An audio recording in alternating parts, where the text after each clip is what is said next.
All right, I can start. Yeah, Hey, you start. hey everyone. I'm Wesley, and I'm here with my friend Rowan. And yeah, we just want to, I guess, have a conversation about some articles that we find really interesting. Um, yeah, just to, I guess, promote um, some further exploration of these kinds of topics. I don't know if you had anything else you wanted to add to that. Yeah, I know that's right. Like Wes said, my name is Rowan. Yeah, we just wanted to talk a bit about the Consilience project and get this information, just start kind of spreading it out more because I know it's been super valuable to me and Wes, and hopefully it can help some other people as well. Yeah, So, Wes, do you want to just oh, say a little bit about the Consilience project? yeah.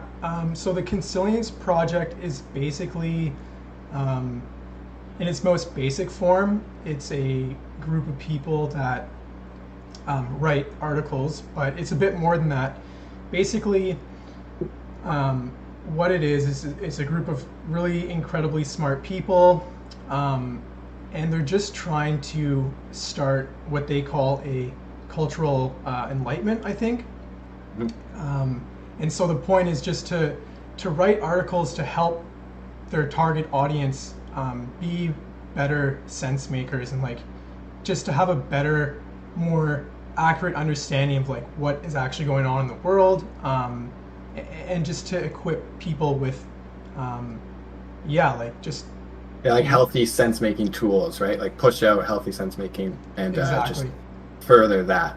And I don't, yeah, I think they're a nonprofit organization, so that's good as well. They don't have any hidden motives behind it. Yeah, they're super transparent about how they're funded and what their like what their agenda is. There's no hidden agenda. There's no perverse incentives. They're like really genuinely want to help the audience, just like yeah, be Make better better. sense. Yeah, Yeah. exactly. It's really cool. One little tiny detail is like I thought was really cool is how they don't have authors for on their articles, right? So it people can't dismiss an article based on who wrote it. They actually have to argue with the content. Yeah, It's a good rule. there's a really good like about page where they explain like why they're doing what they're doing, why they, for example, don't have authors and stuff, and like we'll put those links in the description. But the article Rowan and I wanted to talk about today, I think, was one of their first ones, and it's called "Democracy and the Epistemic Commons." Two or three really sort of broad, general words. So maybe before we kind of get really into the details of what the article is trying to say, maybe we could talk a little bit about democracy, epistemics, and commons. For sure. Um, well, we all have a good idea, I guess, of what democracy is, right? And it's starting in ancient Greece. Um, where did like did do you think we should outline what it Um, is, or like because everyone has a sense for what democracy is, right? yeah, Um, I think like we don't have to do a history lesson about democracy, but just like we live in a democracy, um, and it has this whole really long extended history, and a lot of like wars, and people have fought really hard to establish a society in which we live in today. So like democracy is like yeah. really important. We obviously take it, a lot of us take it for granted because we were born into this open society. Um, Yeah, and I guess it's easy to lose sight that it really is the I think it's the best system of collective governance that like I don't think we have any better systems than democracy at that we've come up with yet at this yeah, point, right? yeah, and then Um, I mean, you raise a good point. It's democracy is self-government, and like that's a really important point to remember is that theoretically, each of us, each member of the nation or whatever the democratic system encompasses, theoretically all have a say in how that system of government operates. So, we technically should have the capacity to, inform the large scale decision making of how society works and how it's run. Hmm. Yes, definitely. Great. So, and then epistemology or epistemics, right, as well, which kind of comes out of epistemology, which is essentially the study of knowledge. And so, epistemics would be roughly it's how you know what you think you know, and it's really like what you just said. You were kind of pointing to in what you just said. It's like that's crucial for having a functioning democracy, because a democracy is the collection of everyone, right, making sense of the world, and that is only possible if we have good epistemics. So that's a good basis and foundation for our knowledge. Yeah, like that's kind of like the key point of this article is really driving home the importance of having a public commons, like just having people in society with like sufficient epistemics to actually like inform effective decision making at all scales. And epistemics, they describe it as like a set of cognitive tools for deciding which information is relevant, how accurate information is, whether one is asking the right questions or seeking the right information, and whether a strategy is likely to fail or succeed, and so on. And I mean, that's what democracy and governance is all about. It's about making informed decisions about how to basically run society. And so to make informed decisions, we need to be able to actually make sense of the world in the first place. Exactly. Yeah. Yes, exactly. And that's all grounded in epistemics. And so therefore, like, the whole population needs to have some good level of epistemics and some general consensus so that we can employ those epistemic tools. Yeah. And what's the last word there again? Commons. So like commons as in like it's something for and by the people, something held by the public. Like, I don't know, national parks or libraries, like these are all like basically forms of commons. They're not privately owned or operated things. And I guess this article is making the case that like, epistemics and just like having the tool sets, like large scale societal tool sets for people to make sense of the world should also be publicly available as a commons. Yes, definitely. Okay, great. So that's like kind of lays out a good starting point for where we can start to dive into this article. So right there, so epistemic commons, that's one of the crucial concepts they point to, right? Is that, and then also connected to that is just the public sphere, right? Which public sphere, I don't know, I guess that's like the place where all the information, where everything is getting made sense of, and if we have a good epistemic commons, then like everyone is kind of collectively in the same public sphere making sense of the information, not in different bubbles, right? Like if we have bad sense making, then we could end up with a bunch of different bubbles, not all within the sphere. Is kind of how I thought of it. I'm not sure. Yeah, I think that's a good way of thinking about it. And so just 2 points I guess I want to make before we go on.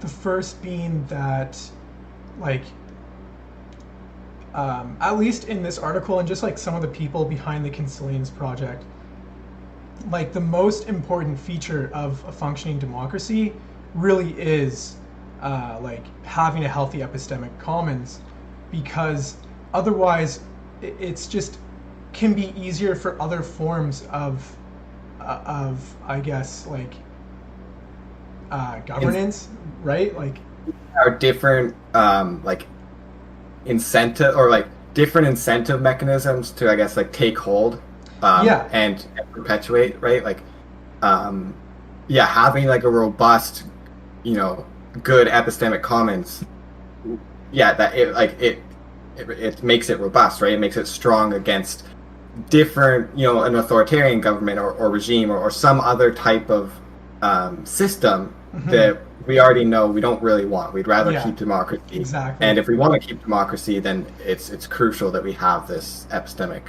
commons, Yeah, solid foundation. Yeah.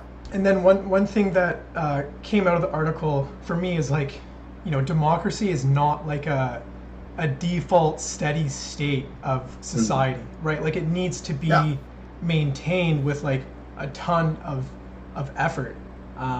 Like you don't just society doesn't just like default into like a democracy. for It, sure. Because democracy is like it's actually a really high level of order, right? And nothing is, or it's rare for things to naturally, or for humans to naturally just go into that type of order, right? It's way much more natural that we're going to go towards some sort of chaotic system. So yeah, it definitely takes like work to, yeah, make a democracy happen.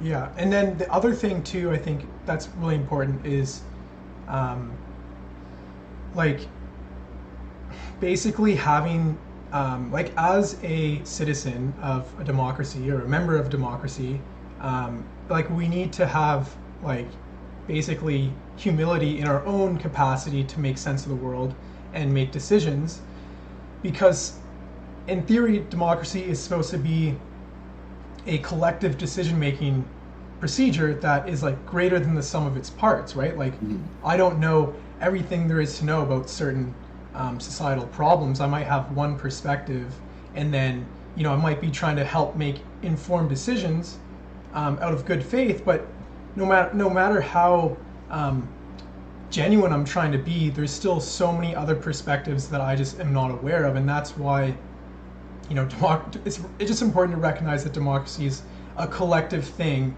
that by incorporating as many people's perspectives as possible, we can converge at better decisions than any one person could possibly do. Yeah, that's exactly right, and that points to something they that's kind of like the inverse of one thing they say in the article as well, is that like we can't have an oligarch or a monarchy where it's just one person or a couple of powerful people making the decisions, because like you just outlined, you're not going to get the greater than the sum of its parts outcome, which is what we would want in a functioning democracy or any system of governance, right? We want Yeah, that collective sense making to help us all. Um, yeah, so that's a bit about like epistemic commons and public sphere, right? Um, One thing they talk about right at the start of the article is how there's a kind of shift in attitude um, towards democracy, um, which I guess anecdotally, yes, like I could say yes to. There's a lot more people to now. It feels like there's a lot more people nowadays who are more ready to not see all of the benefits of democracy, or like they mentioned in the article, they see the success of different regimes, more authoritarian regimes, and go, oh, those are successful. Like, why do we need the democracy, right? So it's interesting to note that there does seem to be a shift, and we that doesn't seem like a good thing. We want to like reinvigorate the values and the understanding of like why a democracy is a good thing, right? Rather than shift away from it. yeah, 100%. Yeah, I mean, democracy is not perfect, and No. there's always going to be people that are unsatisfied with the outcomes of the decisions. But I mean, hopefully, democracy is a system that like minimizes the amount of people that are unsatisfied and provides the most opportunities to live like an open society where freedom and all these really important values are maintained. Yeah. Um, but yeah, like some of the trends that it talks about at the beginning, like yeah, people kind of just becoming less engaged with, especially younger people, like becoming less engaged with politics, but even as you were saying, like democracy in general. And I guess they don't really go into like the reasons behind that. They did, I guess, they did reference some other sources, Research. but Yeah. I didn't actually look into them. No, But no. but yeah, like anecdotally, I mean, um, yeah, I think I can feel that as well. I mean, I even personally myself, I felt that for the longest time. Like I would think about politics and just be like, oh, that's just so like just not something I care enough about to engage with. Um, Yeah, it felt like so far from your world of like what you're thinking about and engaging with is just like that is not what I'm going to deal with at all. yeah, exactly. So, but you know, as I get older, I kind of realize like, you know, like it's important to participate politically, so that values that are important to me and that I think are important for lots of people can like yeah be maintained. And I guess I don't know where we want to go next, but I mean it's probably just important to like maybe talk a little bit about the current landscape of like um, like what does the epistemic commons look like today? Like where like how do people on average make sense of the world to help inform their political decision making? Right. So, well, the epistemic commons today doesn't look very good, actually, uh, as far as I can tell. Because yeah, there's no. It's really hard to make sense of the world, especially if you're just because like the main way to make sense of the world is through the news. Like that's or now with Google, I guess, like researching, but still you're falling onto news. So I guess it's like, um, yeah, it doesn't look very good right now. There's a lot of polarization. It's really hard to find yeah epistemic tools. Like let's say an news organization is an epistemic tool. It's really hard to find good ones that can help you really make sense of the world. And um, I don't know. That's definitely something I struggle with. And they bias you so quickly. Like no, like you can get two sides of an argument, but then Yeah. Um, yeah, I think with like the current sort of epistemic commons and like okay, so I think it's important like to well, I guess okay, so right now, like just living in the 21st century, we have access to way like just an astronomical amount of information that no one like there's no way you could possibly ever have the time or just more like information gets created every day than you can yeah. have time. Like, yeah, So to just like be even capable of actually understanding what is going on in the world, to like to make uh, sufficient to engage in like sufficient sense making, like you need to rely on external systems that can basically like parse through this insane amount of information and like distill it to the most important information. Like that's kind of what we rely on news organizations to do, is like okay there's all these things going on in the world, but like they're gonna highlight the most important ones to inform the audience. And as you were saying, just because of the reality of like how media organizations like stay in business, it's not really they're not incentivized to provide audiences with like the most accurate, important, distilled information to help the audience make sense of the world. It's just the fact of the reality of the media landscape and like the attention economy and all that is just to like stay in business. It basically just like steers towards clickbait and like outrageous information and sensationalized media. And yeah, because it takes a yeah, lot more work to. It takes more work, and you get less money to like make good or to even have an attempt at making good sense of things. Right? It's a lot easier to put up this sensational story and get a bunch of clicks and make the money. So that's yeah, it's a really bad thing about some of the epistemic, sense making mechanisms that we have right now is the incentives are misaligned within those structures. One thing that to mention though is that like you can kind of exploit. Well, it's you can exploit like the overall. You could say a lot of these tools are broken. Like Twitter or YouTube or Google even, right? Like if you just do a generic search on Google, the first results might not be that good, but like you can dig into it more. But within those things, you can find,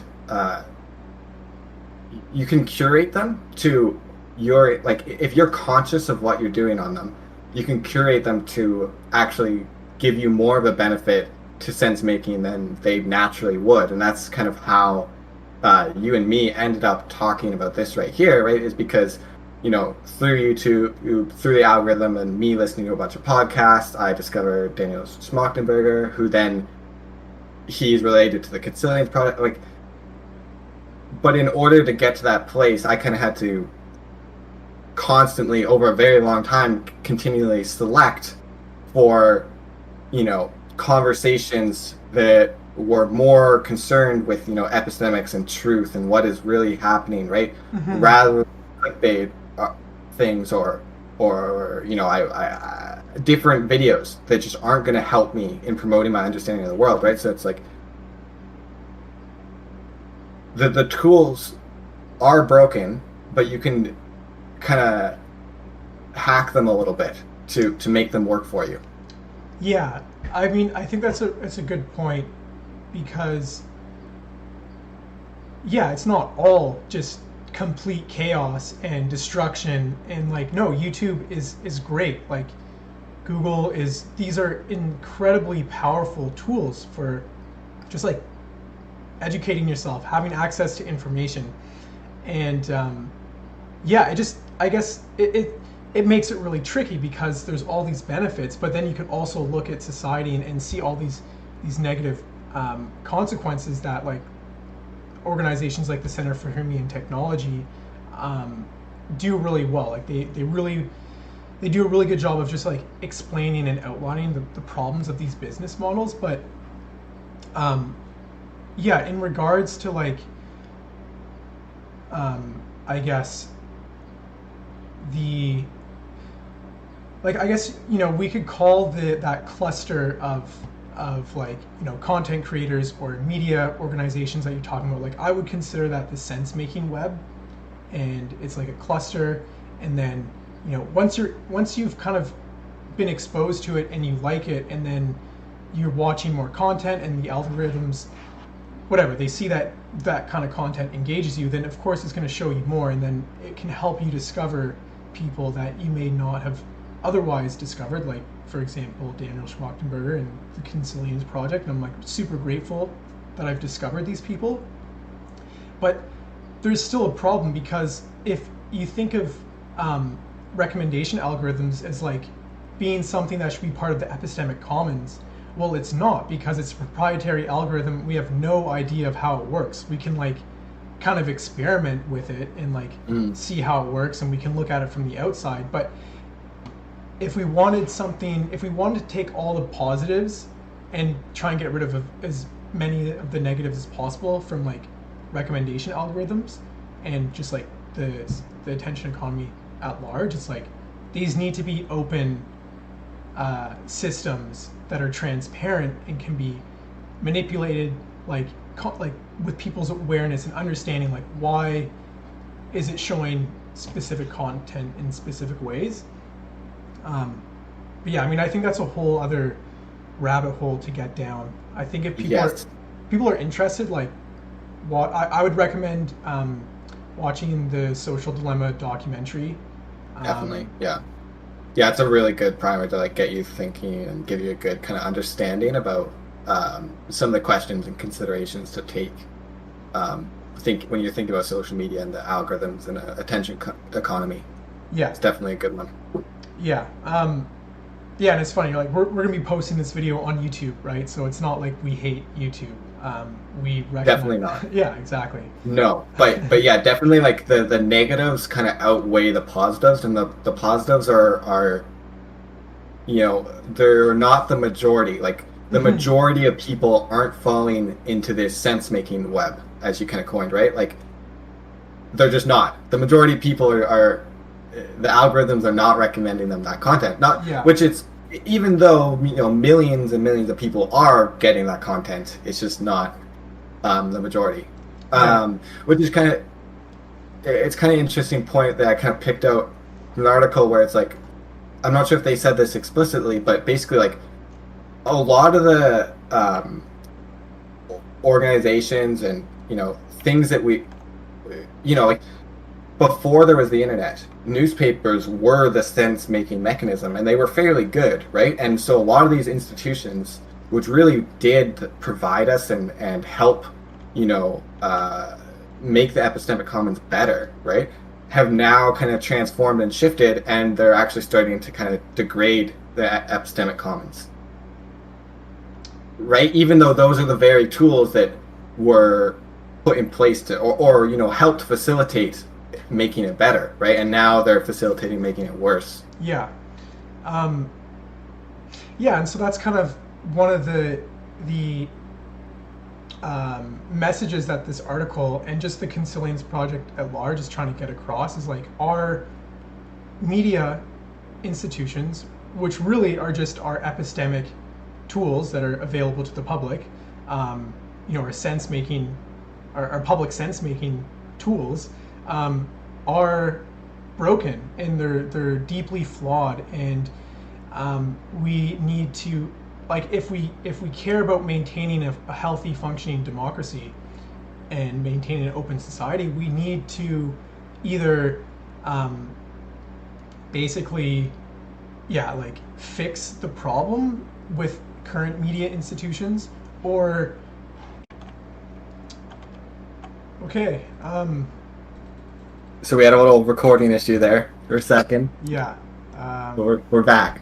We're back, and I was just talking about the approach that the Consilience project is to addressing the fact that our media institutions, aka our sense-making tools, are broken, and that there's basically like two approaches to the problem. It's like upgrading existing institutions or creating new ones, and they don't really talk about their approach, but basically like pretty much those are the only two options if we want to maintain or build a healthy epistemic commons. We like, obviously there's a problem, and we either need to fix the current media institutions and the incentive structures and the business models, or I guess invent something else. Or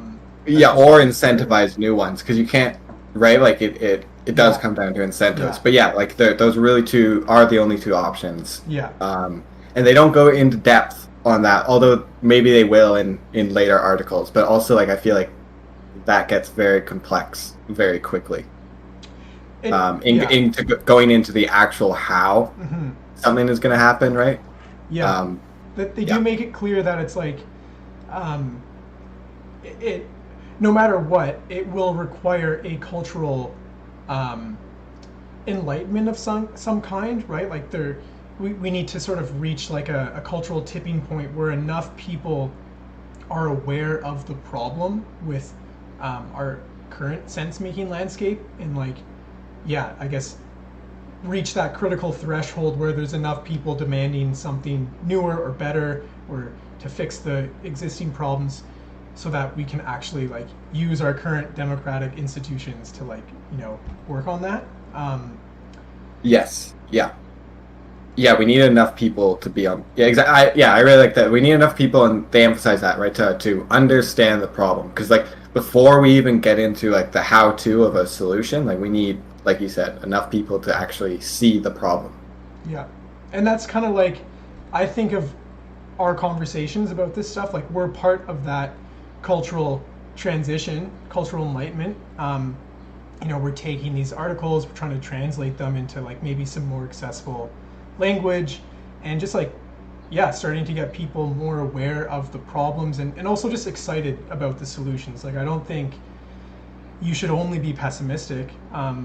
You definitely want to be optimistic like about like the capability for us to do things, right? Exactly. Like you could maybe be pessimistic about current thoughts or ideas in the world right now, but should definitely always be optimistic about the potential we have to make things better. Exactly. Yeah, because we need more people, engaging with work like the Consilience project is doing, and also just like passing on that information.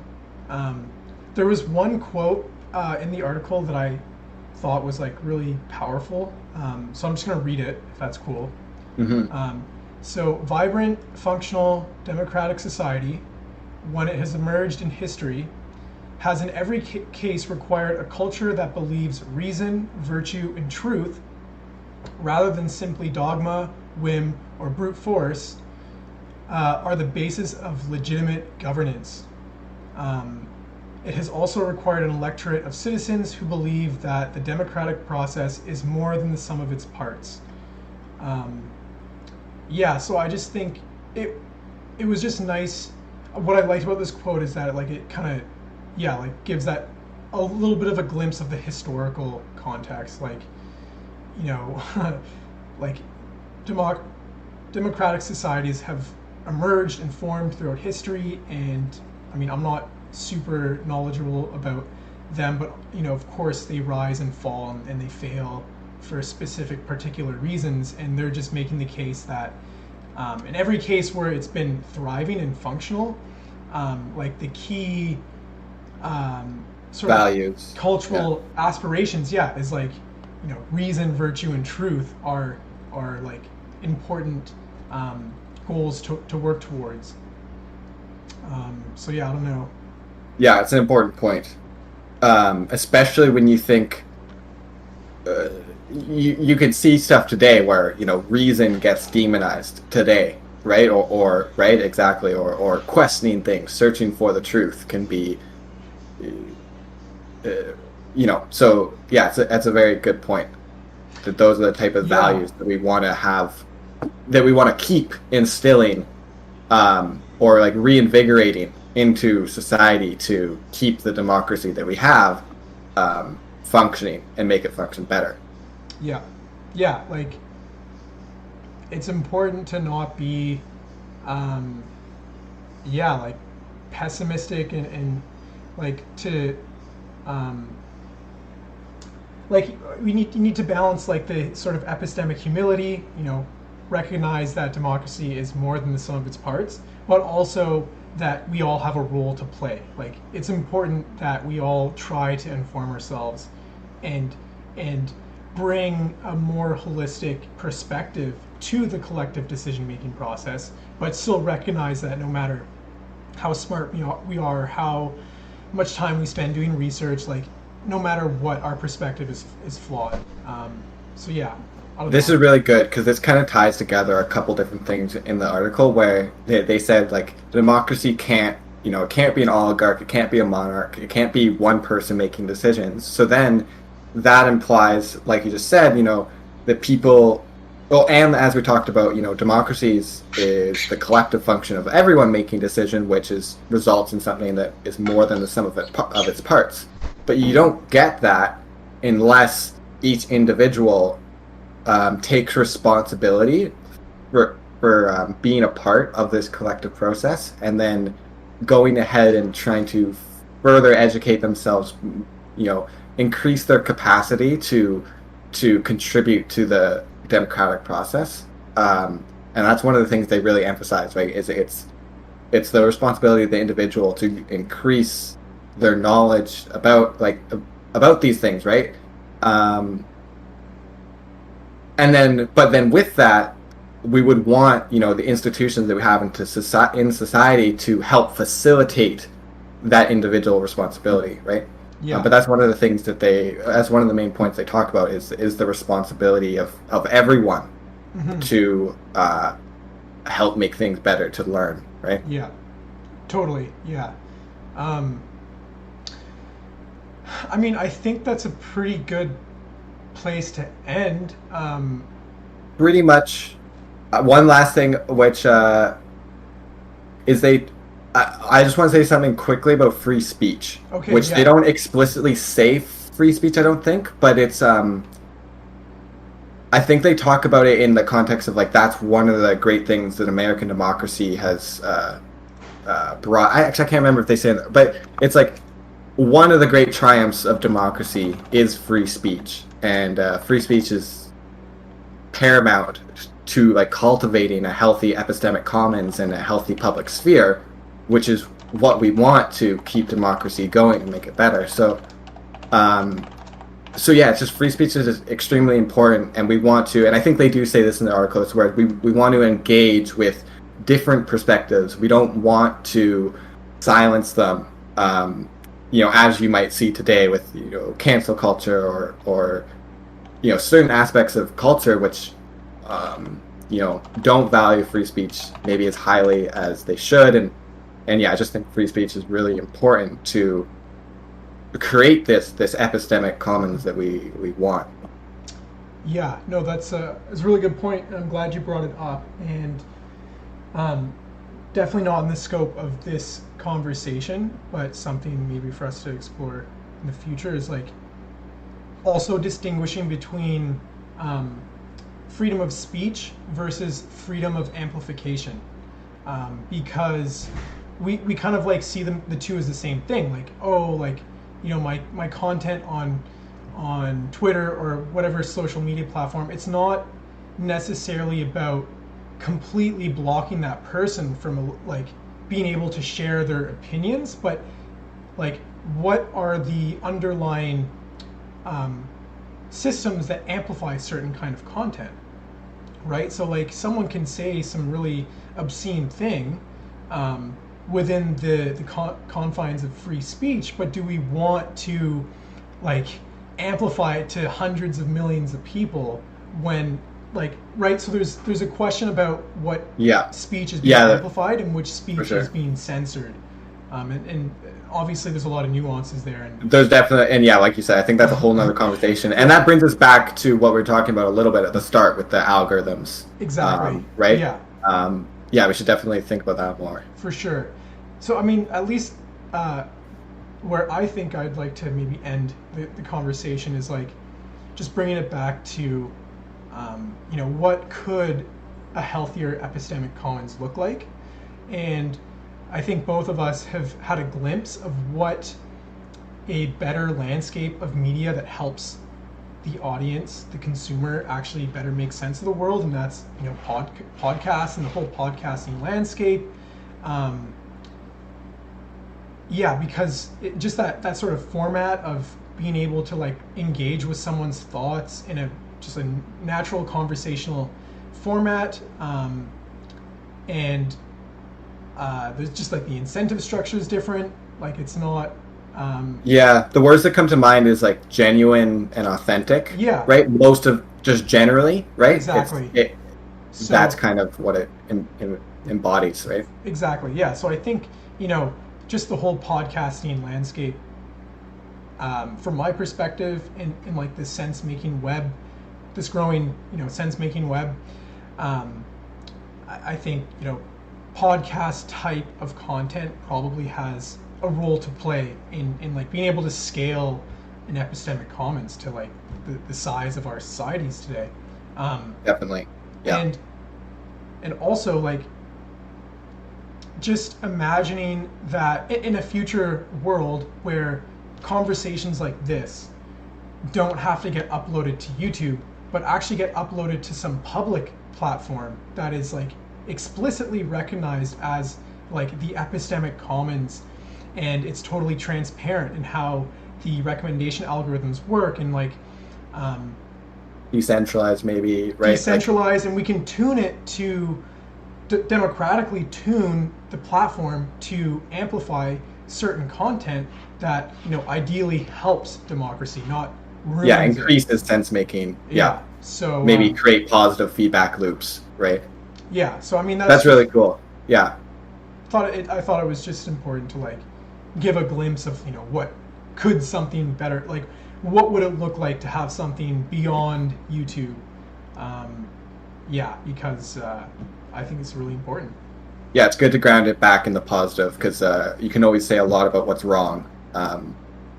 But yeah, you want to make sure you keep that positivity and keep thinking of ideas about what could it look like if it was better. Yeah. So that's great. Yeah.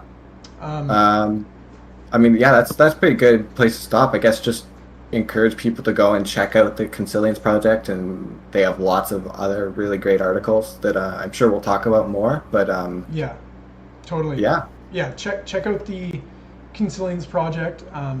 We'll put info in the description of the video. And yeah, I mean, if you enjoyed this conversation, yeah, like share it with some friends, or like reach out to us. Yeah, like I just think that these kinds of conversations are super important. yeah, So, more conversation the better. cool. All right, great. Yeah. Catch you guys later. Thanks.